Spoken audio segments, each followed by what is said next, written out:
Israeli लोगों से जुड़ी इमारत तबाह हो गई है। वेस्ट बैंक में जो यहूदी बस्तियां हैं वहां पर अटैक हुआ है। मिसाइल अटैक का सीसीटीवी फुटेज सामने आया है। और इजरायल में ईरान का क्लस्टर बॉम्ब अटैक दिखाते हैं अब आपको। कफार कासिम इलाके में गिरा है ये क्लस्टर बॉम्ब। कार से आकर टकराया है क्लस्टर बॉम्ब। तो इजरायल में ईरान का क्लस्टर बॉम्ब अटैक। देखिए कैसे ये कार कई फीट ऊपर उछल गई, दूर जाके गिरी, एकदम कबाड़ बन गई ये कार। और क्लस्टर बॉम्ब अटैक का एक और वीडियो सामने आया है। सड़क पर क्लस्टर बॉम्ब का विस्फोट दिखा है। कफार कासिम में क्लस्टर बॉम्ब विस्फोट हुआ है।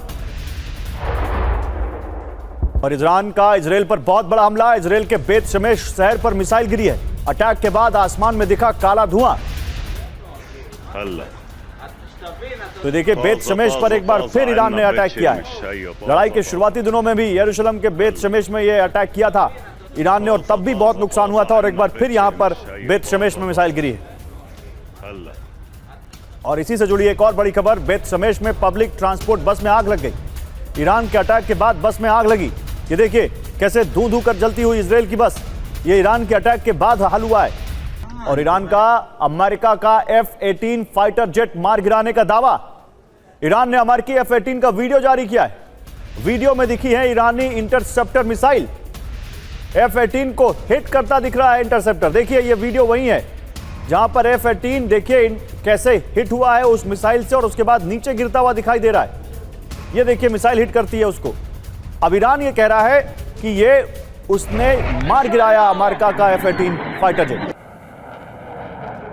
और अब आपको दो वीडियो दिखाते हैं जिससे पता चलता है कि कैसे अमेरिका की हवाई शक्ति को ईरान ने चुनौती दी है। एक तरफ तो F-18 लड़ाकू विमान है जिसे ईरानी हमले में मार गिराने का दावा किया गया है, तो वही दूसरी तरफ F-35 है जिसे भी ईरानी हमले में टारगेट बनाया गया था और उसकी इमरजेंसी लैंडिंग करानी पड़ी थी। तो दो बड़े फाइटर जेट अमेरिका के, एक F-18 और दूसरा F-35, दोनों को ईरान ने दावा किया है कि उसने हिट किया है। और वो दोनों तस्वीरें हम आपको इस वक्त दिखा रहे हैं।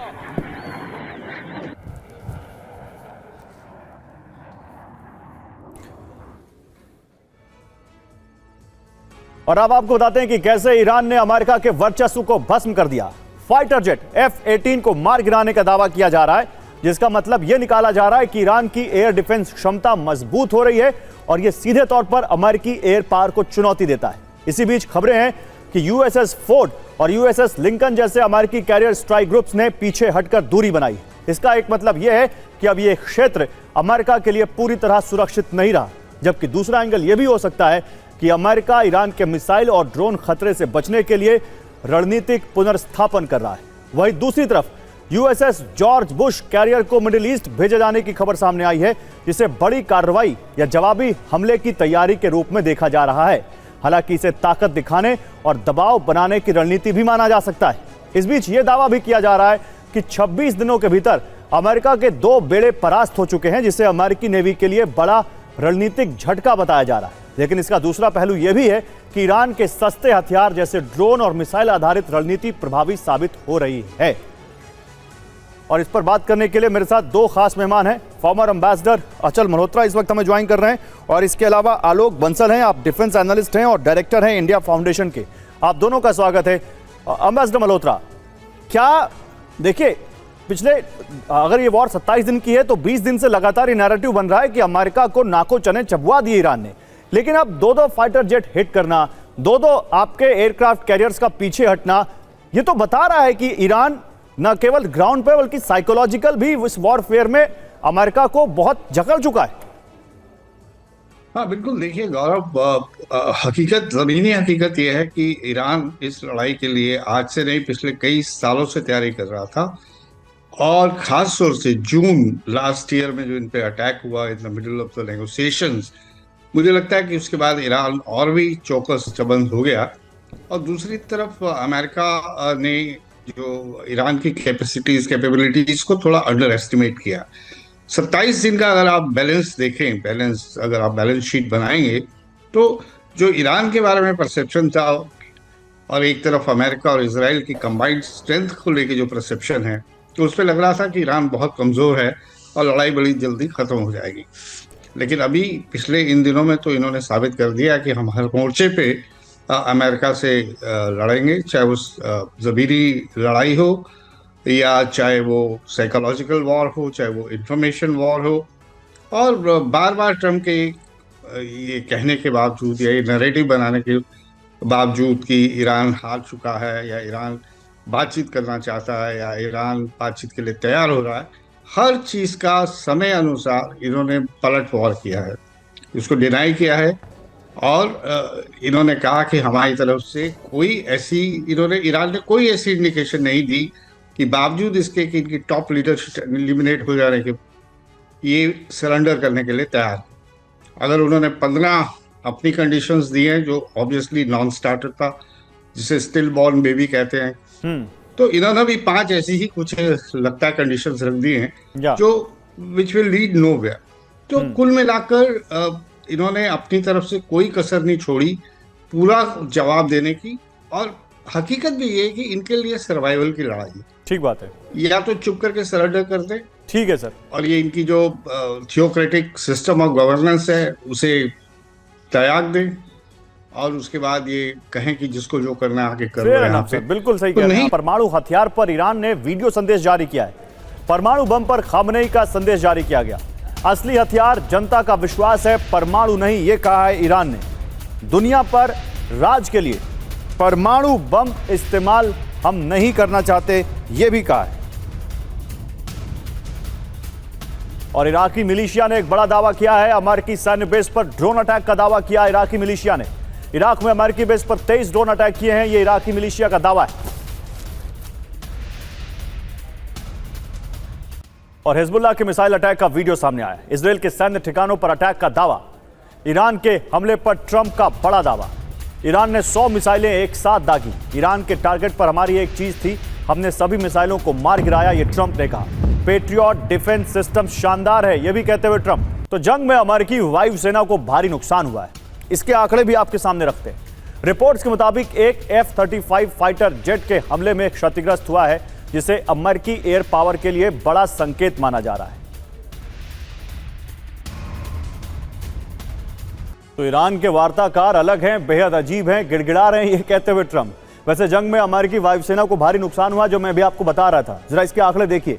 रिपोर्ट्स के मुताबिक एक F-35 फाइटर जेट ईरान के हमले में क्षतिग्रस्त हुआ, जिसे अमेरिकी एयर पावर के लिए बड़ा संकेत और बड़ा सेटबैक माना जा रहा है। इसके अलावा 3 F-15E फाइटर जेट मार गिराए जाने का दावा किया गया, जहां कारण फ्रेंडली फायर बताया गया, यानी अपनी ही सहयोगी या सेना की गलती बताई जा रही है। कुवैत में हुआ था ये। साथ ही टैंकर एयरक्राफ्ट से जुड़े भी गंभीर नुकसान सामने आए हैं। एक फ्यूल टैंकर विमान हवा में टक्कर के कारण पूरी तरह नष्ट हो गया, जबकि एक अन्य टैंकर एयरक्राफ्ट इसी तरह की घटना में क्षतिग्रस्त बताया जा रहा है।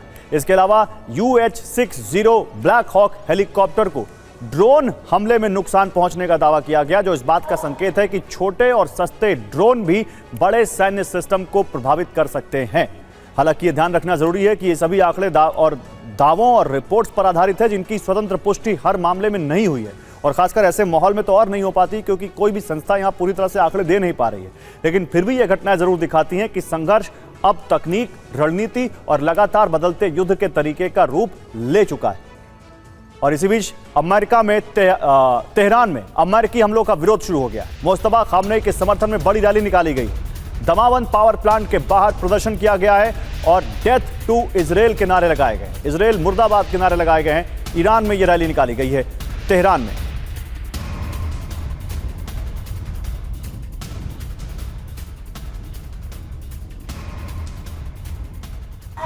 और लेबनानी ब्रिगेड के कमांडर का एक यहां पर कमांडर को पकड़ा गया है।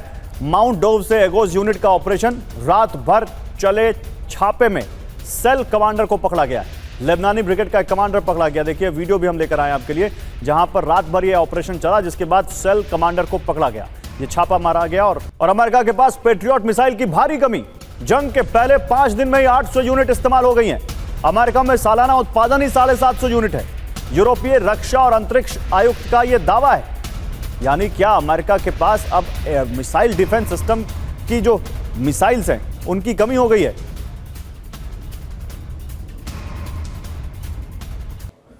और सिर्फ पेट्रियट मिसाइल की किल्लत ही नहीं, ईरान के हमलों ने अमेरिका को भारी नुकसान पहुंचाने का दावा किया जा रहा है। सबसे ज्यादा ईरान के हमले मिडिल ईस्ट में अमेरिकी बेसेस पर हुए। कुवैत के शुएबा पोर्ट पर बड़ा हमला हुआ, जहां अमेरिकी सेना का टैक्टिकल ऑपरेशन सेंटर नष्ट होने की खबर है। और रिपोर्ट के मुताबिक 6 अमेरिकी सैनिकों की मौत हुई है। इसके अलावा कुवैत के ही अली अल सलेम एयरबेस पर एयरक्राफ्ट हैंगर को नुकसान पहुंचा है, जबकि कैंप ब्योरिंग में ईंधन भंडारण सुविधाएं भी हमले की चपेट में आई।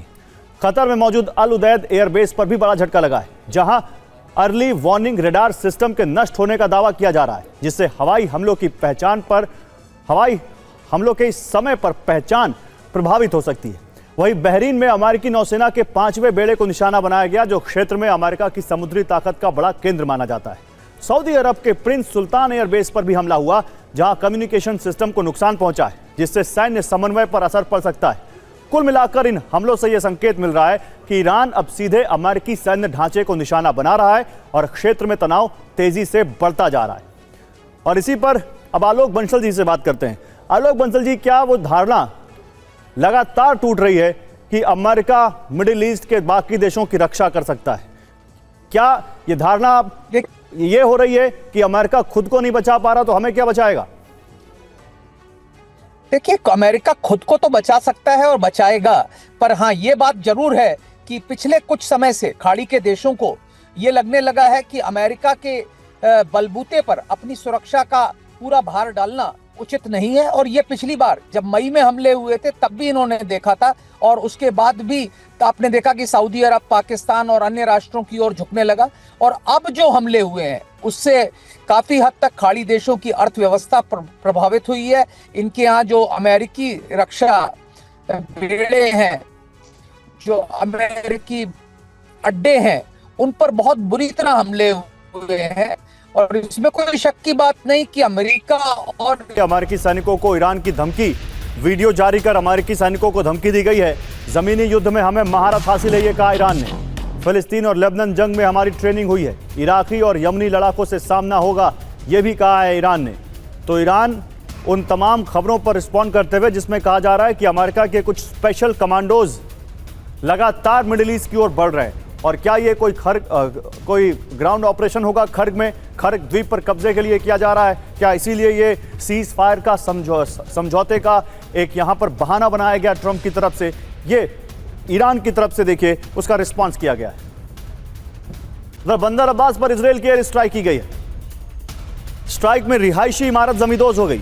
मलबे में दबकर IRGC नेवी चीफ की मौत हो गई। IRGC के नेवी चीफ की, ईरान की नौसेना के चीफ की, IRGC नेवी चीफ अली रजा तंगसरी की इस हमले में मौत हो गई। तो एक और बड़ा नाम ईरान का, या ईरान की सैन्य शक्ति का एक और बड़ा अधिकारी, वो इस हमले में मारा गया। इजराइल के आर्मी कमांड सेंटर पर हमला किया गया है। डेड सी के दक्षिण में ड्रोन मिसाइल अटैक किए गए। न्यूक्लियर इंफ्रास्ट्रक्चर पर भी हमले का दावा। IRGC ने किया बड़े हमले का दावा। ऑपरेशन ट्रू प्रॉमिस का 82वां चरण शुरू। तो आर्मी कमांड सेंटर पर इजराइल ने हमला किया है, इधर ईरान भी हमला कर रहा है। ऑपरेशन ट्रू प्रॉमिस 4 का 82वां चरण शुरू हो गया है और इधर डेड सी के दक्षिण में ड्रोन और मिसाइल अटैक हो रहे हैं। तो ये तीन खबरें। ईरान कह रहा है कि हमने फिलिस्तीन और लेबनान में जंग लड़ी हुई है, हमें पता है कि कैसे लड़ते हैं जमीनी जंग। दूसरी तरफ ईरान के नेवी चीफ की मौत हो गई है और तीसरी तरफ ऑपरेशन ट्रू प्रॉमिस का 82वां चरण शुरू हो गया है। क्या ये माने कि अजल जी की छटपटाहट में, झुल्लाहट में कि ईरान उनकी बात नहीं मान रहा है, ट्रंप ग्राउंड ऑपरेशन का फैसला ले सकते हैं? देखिए गौरव, जब हम ट्रंप की बात करते हैं तो कुछ भी संभव है। इससे पहले वो ईरान पर इस तरह का हमला करेंगे या नहीं करेंगे, ये बात पिछले साल जून में भी हुई थी कि क्या वो इजराइल के कहने पे वाकई उस पर अटैक करेंगे, लेकिन उन्होंने कर दिया। 12 दिन चला ये तमाशा। इस बार भी जो है in the middle of the negotiation उन्होंने अटैक कर दिया। अभी तक की उनकी सारी कैलकुलेशन गलत है और अगर वो बूट्स ऑन द ग्राउंड डालते हैं तो ये मेरा मानना नहीं है, मुझे लगता है मैंने जितने भी एक्सपर्ट, डिफेंस एक्सपर्ट्स या स्ट्रेटेजिक एक्सपर्ट्स को सुना है, तो ये सुसाइडल होगा उनके लिए। क्योंकि इसमें ये हम मान के चले कि खर्ग आइलैंड पे भी अगर वो आते हैं तो ईरानियंस ने डेफिनेटली इस सिनेरियो को पहले से एंटिसिपेट करके, मुझे लगता है कि काफी बड़ी तैयारी शुरू से ही करके रखी होगी वहां पे। और किसी दूसरे की जमीन पे जाके, जहाँ पे आपको पॉपुलर सपोर्ट नहीं है, जहाँ पे आपके इनसाइडर्स आपके साथ नहीं है, तो कुछ हासिल कर पाना ये इतना आसान होता नहीं है। और जैसा मैंने पहले भी बोलता रहा हूं कि इस अटैक के बाद, सुप्रीम लीडर को मारने के बाद, दूसरे लीडर्स को मारने के बाद, वो जितने भी वहाँ का पॉपुलर सेंटीमेंट है वो एंटी अमेरिका हो गया है। और वो जिसे रेलिंग अराउंड द फ्लैग कहते हैं कि आप झंडे के तले आ गए हैं ईरान के, तो इस समय पॉपुलर सेंटीमेंट भी उनके अगेंस्ट है। तो और फिर खर्च को अगर वो कंट्रोल कर भी लेंगे तो इकोनॉमिकली जरूर बहुत बड़ी हार्डशिप होगी ईरान के लिए, लेकिन असली मकसद जो एंड ऑब्जेक्टिव है वो तो फिर वहीं का वही रह जाएगा। बिल्कुल सही कह रहे हैं सर। और ईरान की सवाल पूछ रहे हैं कि असली ऑब्जेक्टिव क्या अचीव हुआ? जवाब है नहीं। तो फिर ये जंग क्या तब तक चलती रहेगी? मैं आ रहा हूँ अम्बेसडर मल्होत्रा, मैं आ रहा हूँ आपके पास। इजराइल में हमले का अलर्ट, लेबनान से रॉकेट हमले का अलर्ट, एकर और हाइफा में सायरन बजे। तो इजराइल में हमले का अलर्ट है, लेबनान से रॉकेट हमले का अलर्ट है।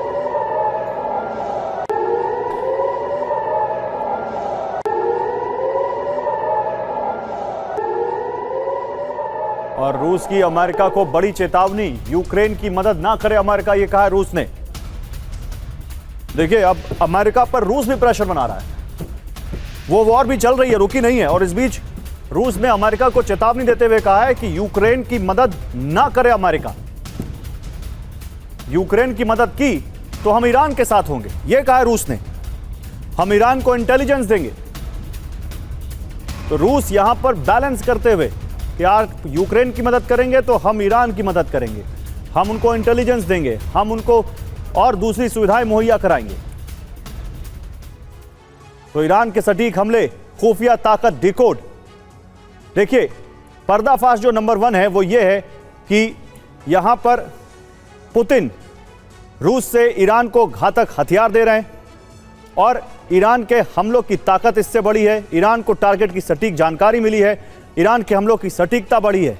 पर्दाफाश नंबर 2 है रूस से ईरान को ड्रोन सप्लाई, जिससे ईरान के हमले की सटीकता बढ़ी है। तो ये 2 चीजें हैं जो यहां पर आप देख सकते हैं किस तरह से रूस से ईरान को ड्रोन सप्लाई हो रही है और इससे भी ईरान सटीक हमले कर रहा है। रूस से ईरान को गुप्त सैन्य सहयोग मिल रहा है, रूस से ईरान को सैटेलाइट डेटा मिल रहा है और ये सारी चीजें अमेरिका के खिलाफ जा रही हैं। और उसके बावजूद पुतिन कह रहे हैं कि आप अगर यूक्रेन की मदद करेंगे तो हम ईरान की मदद करेंगे।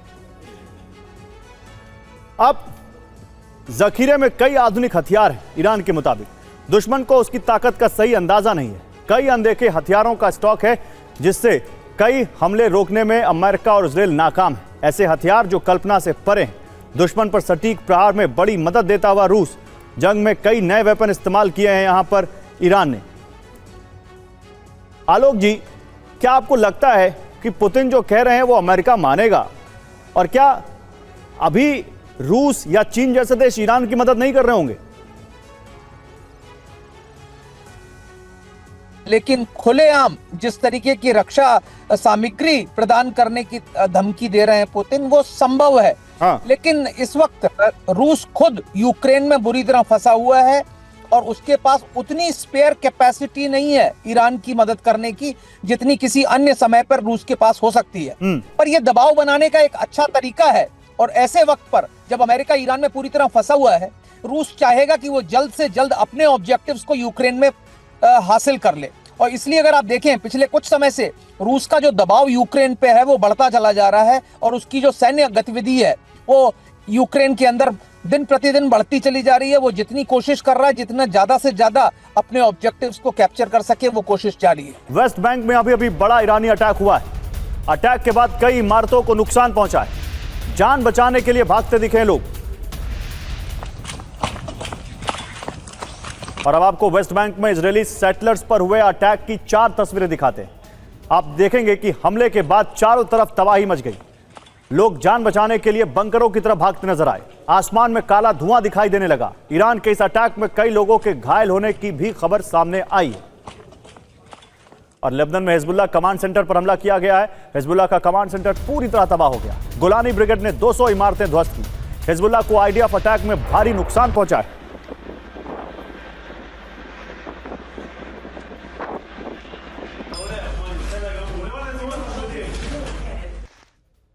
और मध्य इजराइल के गनई टिकावा पर अटैक, कारों पर गिरी ईरान की मिसाइल। हमले के बाद कई कारें आग की चपेट में आई हैं। तो मध्य इजराइल के गनई टिकवा पर यह अटैक हुआ है। अमेरिका के पेट्रोल पंप पर लाइनें लग रही हैं। अमेरिका के कई शहरों में हालात बिगड़े। तो अमेरिका में भी पेट्रोल को लेकर अब वहां पर लोगों में बहुत ज्यादा आशंकाएं पैदा हो गई हैं और वो पेट्रोल पंपों पर लाइन लगा रहे हैं। देखिए अमेरिका के कई शहरों में गैसोलीन के लिए कैसे लाइन लगी हुई है। और ईरान के खिलाफ फाइनल ऑपरेशन की तैयारी। अमेरिका अंतिम प्रहार का प्लान बना रहा है। एक्सियोस की रिपोर्ट में बहुत बड़ा दावा किया गया है। 4 विकल्पों पर विचार कर रहा है अमेरिका, यह रिपोर्ट कह रही है। यानी अमेरिका बड़ा प्रहार कर सकता है, अंतिम प्रहार कर सकता है, और यह एक्सियोस की रिपोर्ट में दावा किया गया है। अब वो 4 विकल्प कौन से? ईरान पर अंतिम प्रहार, अमेरिका के पास कौन से विकल्प हैं? पहला विकल्प है कि तेल निर्यात पर प्रहार किया जाए, मुख्य तेल निर्यात केंद्र खर्ग द्वीप की घेराबंदी या हमला। दूसरा विकल्प रणनीतिक सैन्य चोट, लारक द्वीप पर कब्जा जहां ईरान के बंकर और रडार है। तीसरा विकल्प विवादित द्वीपों का अधिग्रहण, अबू मूसा जैसे द्वीपों पर कब्जा जिन पर यूएई का भी दावा है। और चौथा विकल्प समुद्री नाकाबंदी, होर्मुज के पूर्व में ईरानी तेल वाले जहाज जब्त करना। इनमें से कौन सा ऑप्शन आपको ज्यादा फिजिबल लगता है या कोई नहीं लगता, अम्बेसडर मल्होत्रा?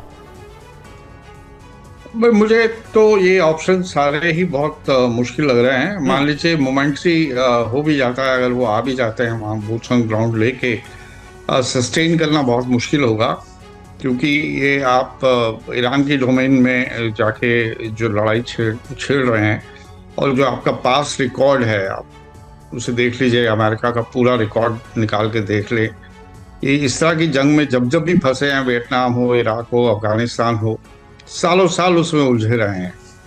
और ये मान लेना कि इन चीज़ों को ये कंट्रोल कर लेंगे, तो मेरा सवाल फिर भी वही आता है कि जो इन्होंने अपने अल्टीमेट जो मेन ऑब्जेक्टिव्स थे, ये तो साइड ऑब्जेक्टिव हो गए थे। मेन ऑब्जेक्टिव था रिजीम चेंज, मेन ऑब्जेक्टिव है वहाँ का न्यूक्लियर प्रोग्राम के ऊपर कोई समझौता, या उनके जो 3 प्रॉक्सीज हैं उनको न्यूट्रलाइज करना। वो मेन ऑब्जेक्टिव तो अपनी जगह रह गए ना। आप दुनिया को दिखाने के लिए, अमेरिकन को दिखाने के लिए हमने ईरान को कंट्रोल में ले लिया, तो वो एक अलग बात हो जाती है। हाँ, oil is a very important factor, क्योंकि ईरान की इकोनॉमी को बहुत बड़ा सेटबैक होगा अगर खर्ग आइलैंड और या दूसरे पे अगर वो कर लेंगे। दूसरे आइलैंड अगर मान लीजिए ऑयल के पॉइंट ऑफ व्यू से ज़्यादा इम्पोर्टेंट नहीं भी है, तो लोकेशन के पॉइंट ऑफ व्यू से उनकी इम्पोर्टेंस अपने आप बन जाती है। ठीक है, तो ये जरूर सेटबैक रहेगी ईरान के लिए। लेकिन मैं अमेरिका के एक सवाल और पूछता हूं, मैं आलोक जी से सवाल पूछता हूं। आलोक जी, अमेरिका अपनी इमेज से समझौता करेगा क्या? क्योंकि अमेरिका तक भी ये खबरें होंगी कि दुनिया में नैरेटिव बन गया है कि ईरान ने अमेरिका को नाको चने चबवा दिए हैं और सुपर पावर की इमेज अब ट्रैश हो रही है। तो क्या अमेरिका अपनी इमेज को बचाने के लिए कुछ नहीं करेगा? और अगर करेगा तो वो क्या हो सकता है ताकि वो अपर हैंड उसके पास इस जंग में फिर से आए? देखिए, अमेरिका अपनी इमेज को पूरी तरह से बचाने की कोशिश करेगा, विशेषकर ट्रंप। वो कोशिश करेंगे कि उनकी जो इमेज है वो किसी तरीके से भी बच सके, और उसके लिए वो कोशिश करेंगे कि इनमें से कोई भी विकल्प चुन सके। जहां तक सवाल अबू मूसा आइलैंड का है या टम्ब आइलैंड का, ये अमेरिका के लिए इनको हथियाना बहुत आसान काम है। ये बहुत छोटे आइलैंड है और इनको ईरान डिफेंड नहीं कर पाएगा। और सबसे ज्यादा जो चोट ईरान को लग सकती है वो खड़ग आइलैंड से लग सकती है, क्योंकि खड़ग आइलैंड में भी जो मिलिट्री फैसिलिटीज है वो उस तरीके की नहीं है। अभी तक अमेरिका ने ईरान की जो तेल की जो संस्थान है उन पर हमला नहीं किया खड़ग आइलैंड के अंदर। लेकिन अगर खड़ग आइलैंड पे कैप्चर कर लिया तो ईरान का जो तेल निर्यात है, क्रूड का निर्यात है, गैस का निर्यात है, इस पे काफी हद तक कमी आ जाएगी। इसके अलावा अगर अमेरिका चाहे तो ईरान से तेल निर्यात को रोक सकता है, लेकिन उसके कारण वैश्विक ऊर्जा मार्केट में भी एक बहुत बड़ा संकट आ सकता है और तेल की कीमतें और बढ़ सकती हैं। बिल्कुल सही कह रहे हैं सर आप, और इसीलिए कहीं ना कहीं अब अमेरिका इसी उधेड़-बुन में या जोड़ घटाव में लगा है कि करें कैसे करें, क्या ना करें, लेकिन कुछ तो वो करेगा अपनी इमेज बचाने के लिए, ऐसा फील तो आ रहा है, ऐसा लगता तो है। बहुत शुक्रिया आलोक जी आपका, अम्बेसडर मल्होत्रा आपका बहुत शुक्रिया हमारे साथ इस चर्चा में जुड़ने के लिए। आगे एक और बड़ी खबर आपको दिखाते हैं, इनफैक्ट कुछ और बड़ी खबरें दिखाते हैं। ईरान में अमेरिकी जेट बाल बाल बचा, ईरानी डिफेंस सिस्टम ने मिसाइल दागी, ईरान की इंटरसेप्ट मिसाइल नाकाम हो गई। और जर्मनी ने की अमेरिका और इजरायल की निंदा। रक्षा मंत्री बोरिस पिस्टोरियस का बयान है, अमेरिका की नीति स्पष्ट नहीं थी, दुनिया भर के लिए यह विनाशकारी कदम है। जर्मनी ने बड़ा फर्म स्टैंड लिया है। युद्ध को तुरंत रोका जाना चाहिए, यह जर्मनी कह रहा है।